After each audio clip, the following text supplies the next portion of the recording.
pertanyaan yang pertama dari saya, tujuan utama dari koperasi ini Bapak. Kalau tujuan dari koperasi sebenarnya sudah jelas secara umum bahwa koperasi itu bertujuan untuk mensejahterakan anggota-anggotanya. Itu tujuannya ya. Pikir tujuan umum itu saja yang kita rintis koperasi, hanya satu tujuan kita adalah mensejahterakan anggota-anggotanya. Kalau awal mulai berdirinya koperasi itu Bapak,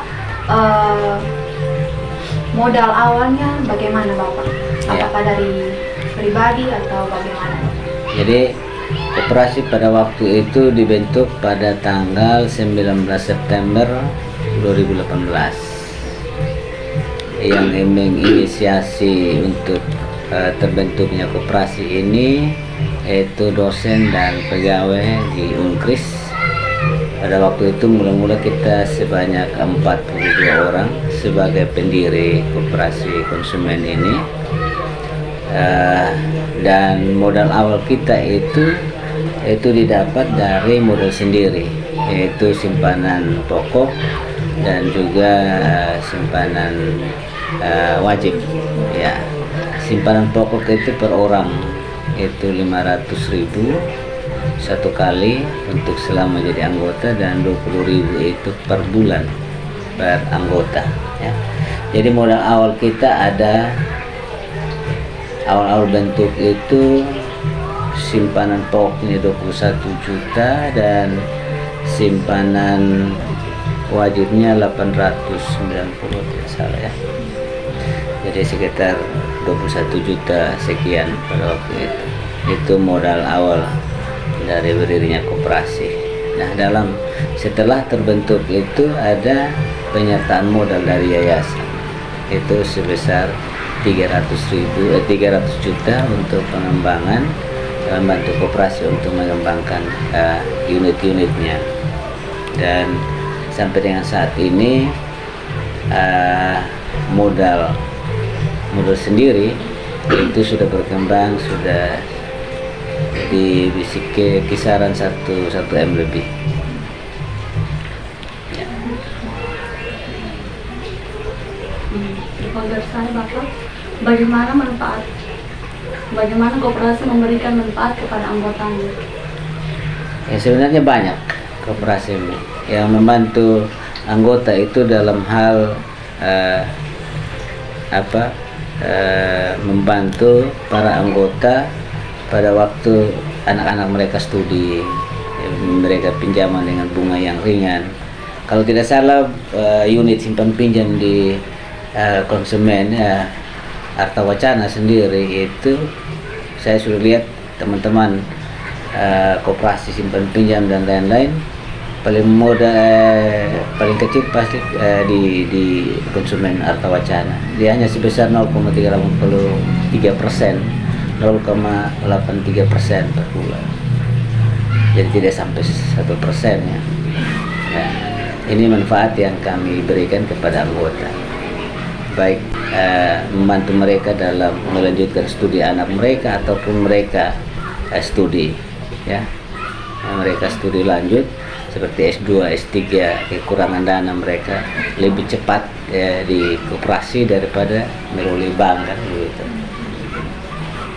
Itu manfaat itu ya.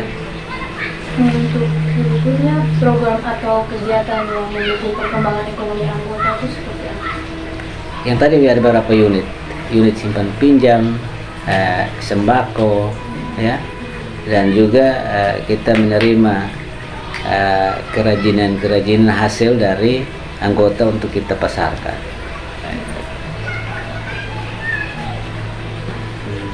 Dan sementara kita juga ada giat-giat untuk bagaimana memanfaatkan mahasiswa ya, mahasiswa dalam hal pembayaran registrasi mereka. Ketika mereka jadi anggota, kalau orang tua belum ada uang, mereka bisa pinjam, atau orang tua bisa cicil per bulan daripada bayar per semester, cicil per bulan ke koperasi. Nanti pas akhir tanggal registrasi orang tua belum ada uang ya, koperasi langsung jadi bayar lunaskan, dan Nanti kalau sisa pembayaran dari mereka yang masih kurang, nanti orang tua cicil ke koperasi. Itu yang kami sementara galakan sampai dengan saat ini. Ya mudah-mudahan mungkin ke depan ini mahasiswa bisa banyak yang tertolong.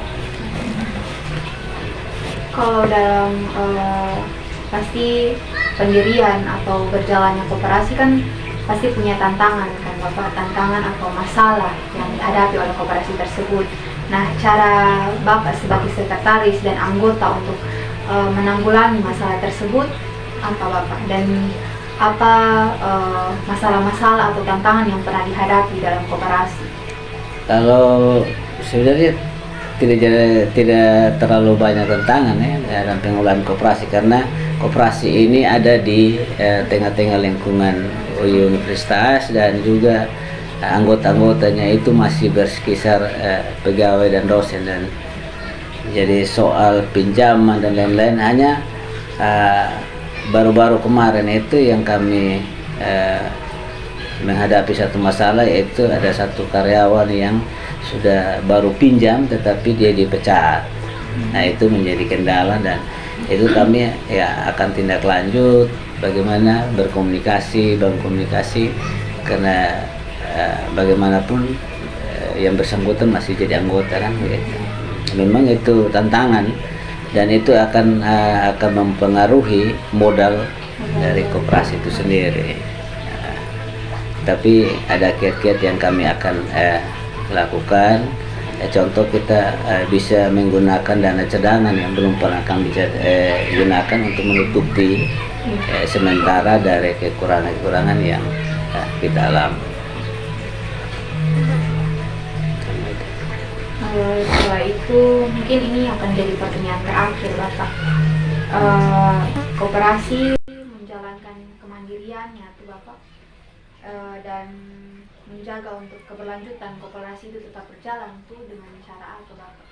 Agar koperasi tetap stabil, tetap berlanjut untuk jangka yang mungkin akan lebih panjang lagi.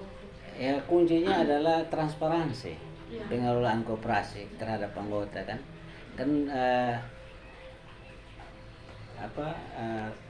maju mundurnya sebuah koperasi itu tergantung dari anggota, bukan tergantung dari pengurus. Pengurus hanya mengurus saja, perpanjang tangan yang dipercayakan oleh para anggota untuk lakukan. Tetapi paling tidak koperasi, maju mundurnya sebuah koperasi itu ada di tangan anggota gitu ya. Jadi kiat-kiat yang kita ini juga tidak terlalu karena contoh saja seperti simpan pinjam ya, unit simpan pinjam yang berjalan saat ini. Jadi kita tidak tagih manual, tapi kita langsung potong gaji mereka secara langsung dari rekening mereka. Jadi memang kita sampai sejauh ini untuk tantangan dan kiat-kiat bagaimana untuk masih stabil ya.